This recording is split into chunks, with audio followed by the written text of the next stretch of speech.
নানা অনিয়মের মাধ্যমে অনেক কোম্পানি বিদেশে টাকা পাচার করেছে বলে মন্তব্য করেছেন অর্থ উপদেষ্টা। এ ধরনের অনিয়ম রোধে অডিটরদের ভূমিকা রাখার আহ্বান জানান তিনি। সোমবার ইকোনমিক রিপোর্টার্স ফোরামের ইআরএফ ইনস্টিটিউট উদ্বোধন অনুষ্ঠানে তিনি এসব কথা বলেন। ওয়ালটন এখন দেশের সীমানা পেরিয়ে পৌঁছে গিয়েছে 50টিরও বেশি দেশে। ওয়ালটন, ঘরে ঘরে বিশ্বজুড়ে। শেখ হাসিনা সরকারের শাসন আমলে দেশ থেকে পাচার হয় $234 বিলিয়ন। এই অর্থ যেভাবে বাইরে গেছে তা ফিরিয়ে আনা জটিল ও সময় সাপেক্ষ, এমনটাই মনে করেন বিশ্লেষকরা।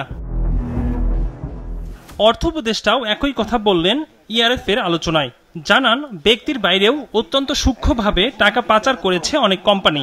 এ সময় কোম্পানির অনিয়ম ধরতে অডিটরদের ভূমিকা রাখার আহ্বান জানান তিনি। কোম্পানিতে কত কিছু তেরস্মতি হয়, আমি তো মাঝে টের পাই কি হচ্ছে না হচ্ছে।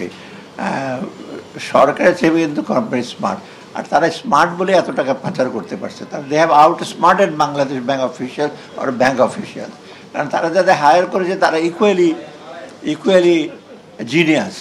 টাকা তো এমনি পাঠে না, লেয়ারিং করে। যারা আর্থিক প্রতিবেদনে গরমিল করে কর ফাঁকি দিচ্ছে, তথ্য গোপন করছে, তাদের ধরতে কাজ চলছে বলে জানান ফাইন্যান্সিয়াল কাউন্সিলের চেয়ারম্যান। সম্পদের অসত্য মূল্যায়নের কারণে শেয়ার বাজারে অস্বাভাবিক দরপতন হচ্ছে বলেও মন্তব্য তার।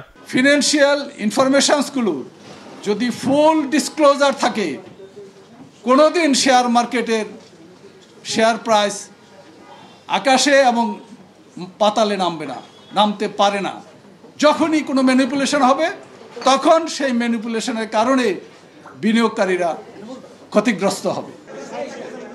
আলোচনা শেষে ইকোনমিক রিপোর্টার্স ফোরাম ইআরএফ ইনস্টিটিউটের উদ্বোধন করেন অতিথিরা।